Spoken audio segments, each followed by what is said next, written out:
Lahore high court में anti बैगरी act पर अमल दरामद की दरखास्त पर समाअत। अदालत का एंटी बैगरी एक्ट पर मुकम्मल अमल दरामद का हुक्म। 3 माह में अदालती हुक्म पर अमल दरामद करके रिपोर्ट पेश की जाए। अदालत ने हुक्म दिया है। मोहम्मद अशफाक हमारे साथ लाहौर से मौजूद हैं।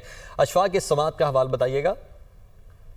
जी बिल्कुल, लाहौर हाई कोर्ट ने एंटी बैगरी एक्ट पर मुकम्मल तौर पर अमल दरामद के अहकाम जारी कर दिए। जस्टिस साजिद महमूद सेठी ने कहा कि 3 माह में अदालती हुक्म पर अमल दरामद करके रिपोर्ट पेश की जाए। अदालत ने अपने हुक्म में कहा कि भिखारी माफिया के खिलाफ मौसर कार्रवाई के लिए मोबाइल ऐप बनाई जाए। छोटे बच्चों से भीख मंगवाने वालों के खिलाफ मुकदमात दर्ज किए जाएं। जस्टिस साजिद महमूद सेठी ने यह भी कहा कि भिखारियों के लिए बनाए गए फलाही सेंटर्स को फौरी तौर पर फाल किया जाए। अदालती हुक्म पर दौरान समाअत सेक्रेटरी दाखिला नूरुल अमीन मेंगल ने रिपोर्ट पेश की। अदालत ने होम सेक्रेटरी पंजाब की रिपोर्ट पर अदम इत्मीनान का इजहार किया और कहा कि आप अदालती अहकामात पर अमल दरामद करके रिपोर्ट लेकर आए। अदालत ने केस की मजीद समाअत 3 माह के लिए मुलतवी कर दी।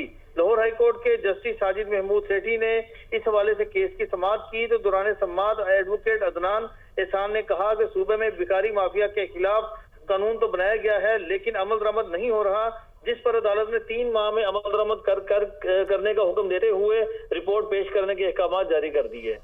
ठीक है, बहुत शुक्रिया आपका।